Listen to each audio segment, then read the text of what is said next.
liberty in Utah. Justice Brandeis said that the most cherished of rights among civilized men and women is the right to be left alone. I stood on a Senate floor for 10 and a half hours for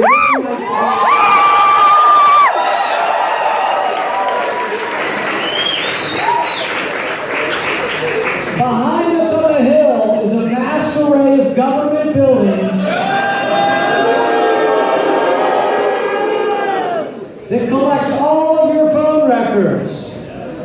I don't know about you, but I don't want President Obama collecting my phone records, my gun records, my records of my religion, my credit card purchases. I don't want President Obama collecting any of my records.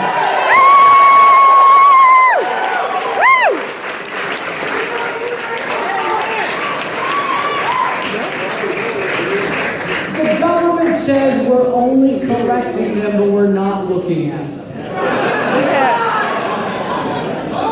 When we rebelled against the king, because he was sending soldiers from house to house, coming in your house with a warrant that had no one's name on it, and asking you for your papers to see if you paid your tax.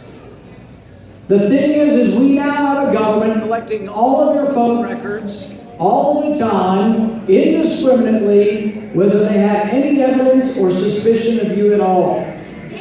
And they argue, well, we're just not looking at them.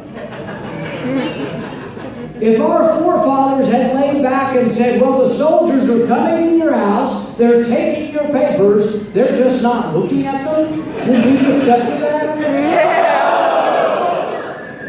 The problem is that people say, and President Obama often says this, is I'm signing this horrendous legislation, I'm doing this, but I'm a good man. You can trust me, right? Madison said that if government were comprised of angels, we wouldn't need any rules. The Constitution, though, is not about restraining you. It's about restraining government, because often government is not comprised of angels.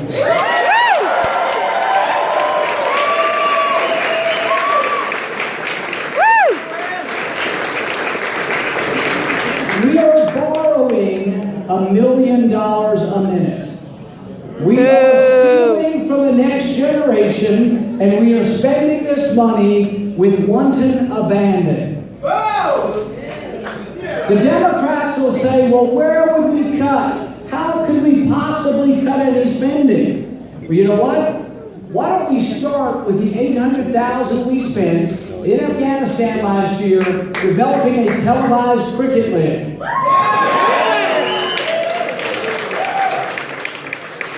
You know how many people have TVs in Afghanistan?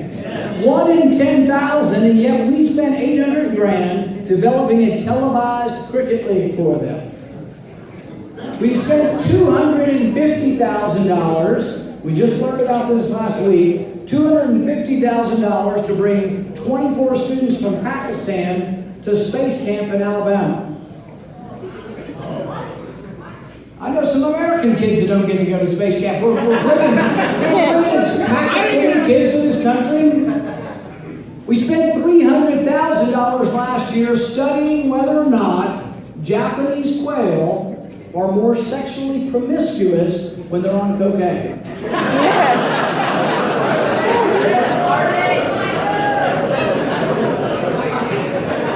I think we could have polled the audience and saved a lot of money. But the one thing that you would think would unify us would be that we don't need to be sending money to countries that hate us.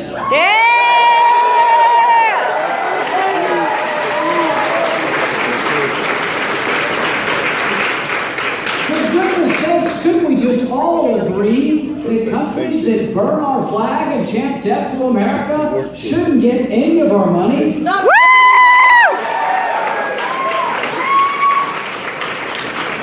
And while we're at it, if we're talking about people who shouldn't get any of our money, how about countries that persecute Christians? I don't think we should send a penny to these people.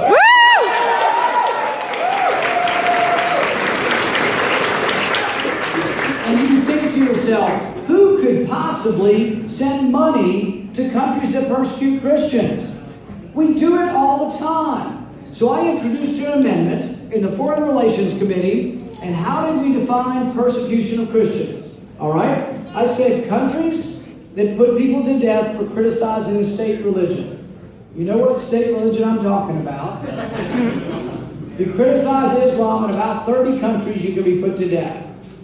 If you convert from Christianity, or from Islam to Christianity, death penalty. If you're a Muslim and you marry a Christian, death penalty. In about 25 countries.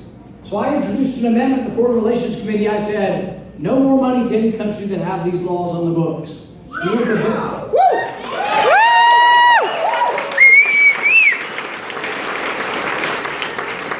I don't think anybody would disagree with that in Utah, Republican or Democrat. You do have a few Democrats, right? Yeah. But I don't think anybody, Republican or Democrat across the country disagrees with me. But you know what the vote was? This is how broken Washington is. The vote was 18-2 to continue sending your money to all of these countries. Boo! I got another vote on the floor. When the Muslim Brotherhood was in charge of Egypt, I introduced an amendment to a bill to stop their funding. Only 22 people voted with me, which means 78% of the U.S. Senate voted to send your money to the Muslim Brotherhood.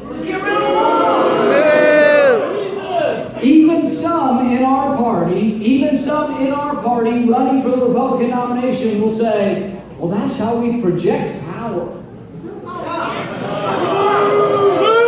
You don't project power by giving money and arms to your enemies.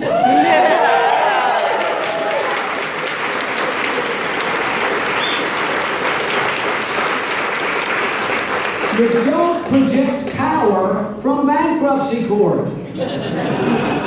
You don't project power borrowing money from China to send it to Pakistan. That's not power.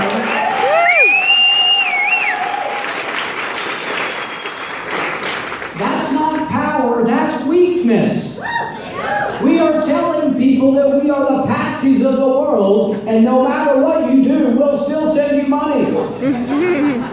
They asked me about ISIS in the presidential debate, and I said, why don't we start by not arming them?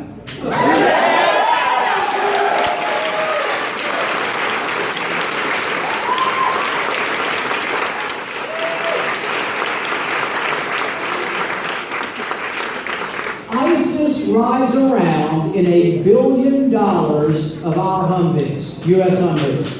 They have $1 billion of cash they stole. They pay their soldiers in U.S. dollars. They have anti-tank weapons that we gave to Islamic rebels in Syria. And you say, how did they get them? They just simply took them from the people we gave it to, or we gave it to the wrong people. Now, our side has been saying, we're just arming the Syrian moderates. A CIA analyst responded this way. He said, the only thing moderate about the Islamic rebels is their ability to fight.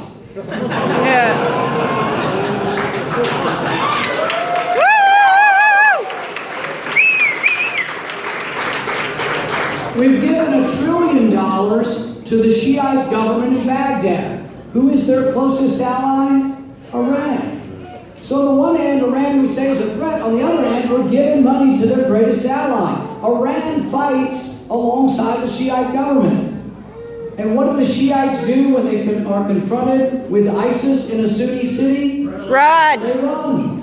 So I've told people, if you want to spend some money on the Shiite army, get them tearaway uniforms so they can tear them off when they run. There are people who will fight.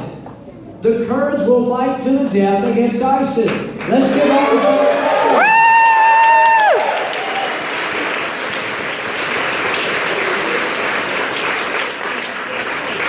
People ask me, what's the worst thing President Obama has done to our country? Lots of opinions. My response is, how long do you have? But if you want to sum it all up, if you want to sum up what's happening to the country, what the president's doing to the country, it's the collapse of the separation of powers.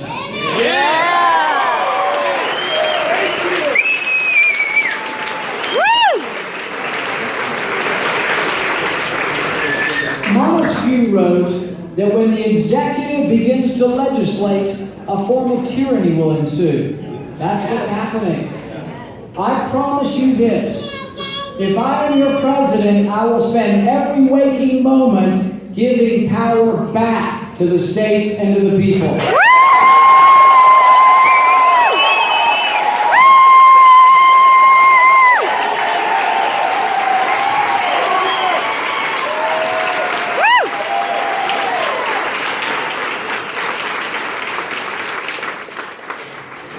Been many scandals under this president. I think of old McDonald's farm rhyme. Here a scandal, there a scandal. They investigated, IRS investigated taxpayer groups. They investigated and illegally looked at the records of reporters. They illegally got all of your phone records. But of all the scandals, probably what bothers me the most is Benghazi. Yeah!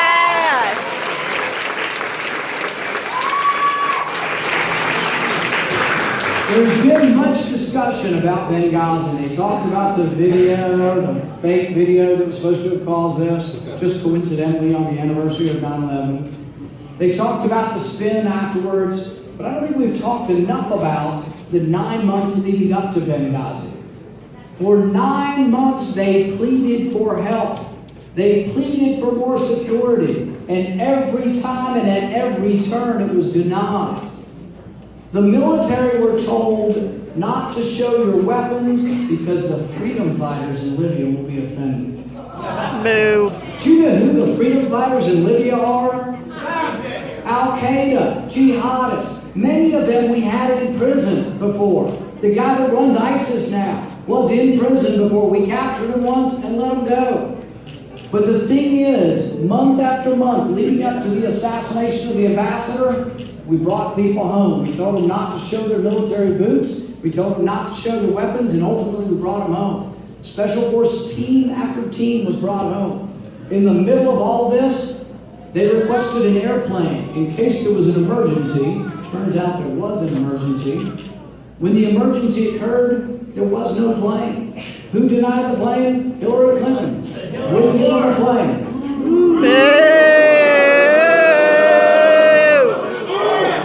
They denied a plane, but in the time of the emergency, you know what? It was an American plane owned by the Libyan government, which we probably bought. We were begging to use the plane. Here we are, the world's greatest country in the world. We're begging for a plane to send reinforcements to Benghazi. But at the same time, we're denying the special forces. Do you know what Hillary Clinton's State Department approved?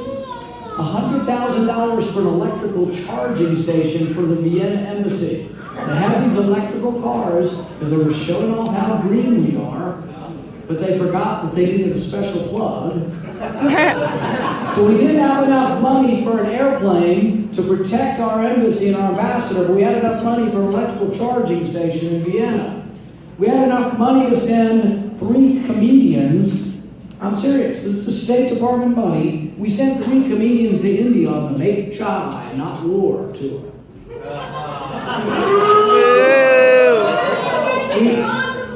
We had enough money. We had enough money to spend $650,000, Hillary Clinton's State Department, on Facebook ads so they could get more Facebook friends. Wow. We had enough money to spend $700,000 on landscaping in Brussels. We had enough money to spend $5 million on crystal barware, but we didn't have enough money to defend Benghazi mission. It gets to August, about a month before the assassination. The ambassador is sending cable after cable to Hillary Clinton. Colonel Wood is in charge of a 16-person security team, and he says, we are in danger of being overrun. All of it was ignored. After the ambassador was assassinated, Hillary Clinton came before my committee, and I said to her, Secretary Clinton, did you read the cables? She acted kind of put out that I even asked her the question. She acted all huffy as if that was someone else's job. Libya was one of the most dangerous countries on the planet. And I say today, and I'll say it again, by Hillary Clinton's dereliction of duty, by not protecting the troops, she should forever be precluded from being considered the president.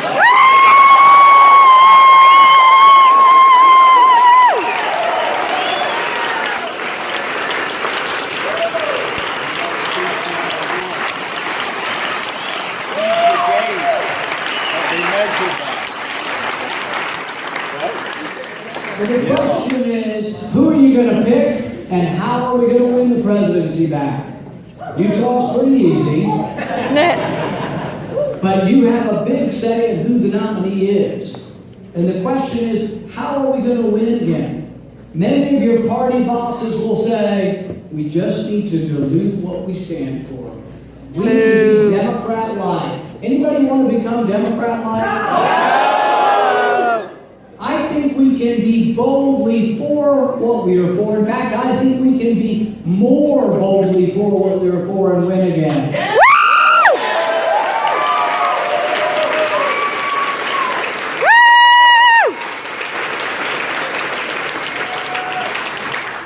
I grew up in the party of Reagan. When I was 13 years old, I went to Kansas City when my family were all delegates for Ronald Reagan. Ronald Reagan stood for smaller government. He also stood for lower taxes. Yeah. We have a 70,000-page tax code. With the highest corporate tax in the world. We're chasing American jobs and companies overseas. I say get rid of the whole code, the IRS.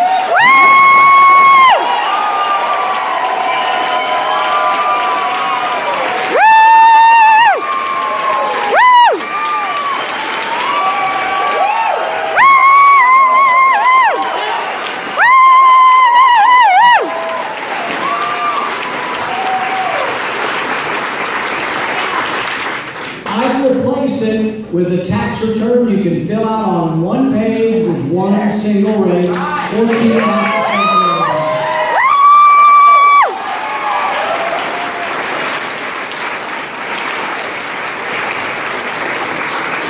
And I'll take that message not only to Utah, I'll take it to Detroit, I'll take it to the south side of Chicago, and I'll take it to Philadelphia. And I'll tell people who aren't doing well in our society, the people who don't have jobs, who live in poverty, who live in crime-infested neighborhoods, that I'm going to make America great again by leaving more money in your community.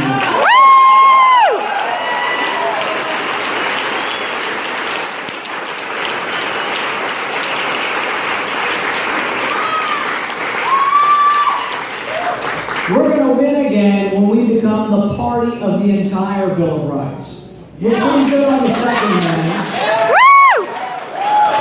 All 55 Republicans running for Congress are pretty good on the Second Amendment. If you don't believe I'll support the Second Amendment, come to my house unannounced.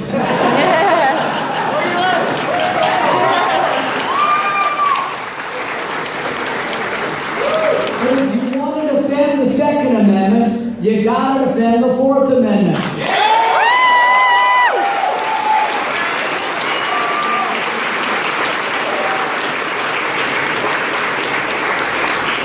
A government that can look at your phone records may well be looking at your gun records, may well be looking at your church records. I'm going to do everything to make sure that never happens in America.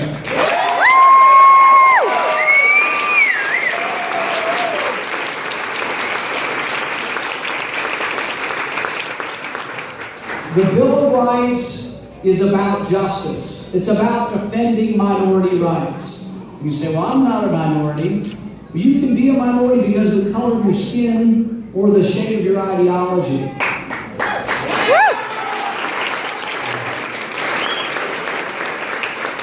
The Bill of Rights is about defending those who might have an idea or a religion that's different than their neighbor. You may say, well, everybody out here is LDS. There was a time, though, when you were chased from state to state and you were a minority, and it's a big mistake to think that while you're in the majority now, you don't need to protect your religious freedom and rights. Defend it to the last breath.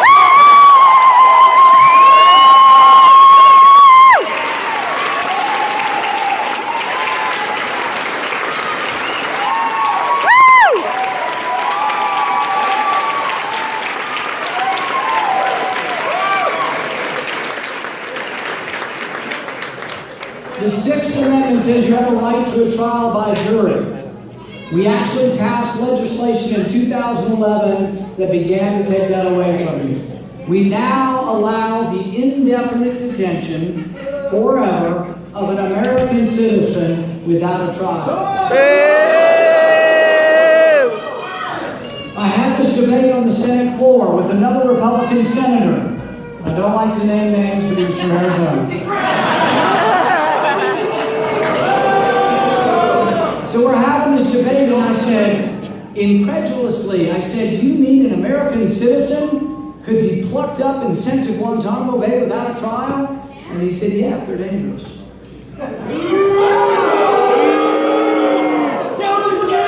It sort of begs the question, who gets to decide who's dangerous and who's not?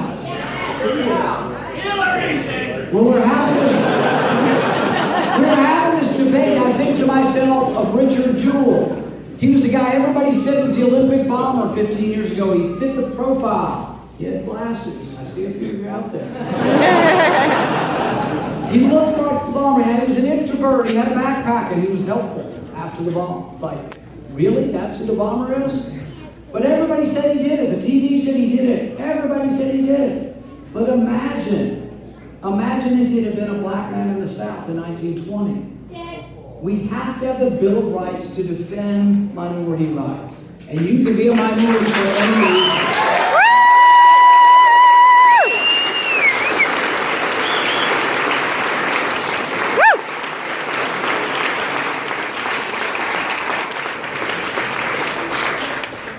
I think if we become the party of justice again, the party that says the government can't take your property, the party that says the government can't invade your church, the government can't invade your home, the government can't put you in jail without a trial. If we become the party that respects and defends the Sixth Amendment with the same fervor that we defend the Second Amendment, we're going to rock and roll to victory. That's the party.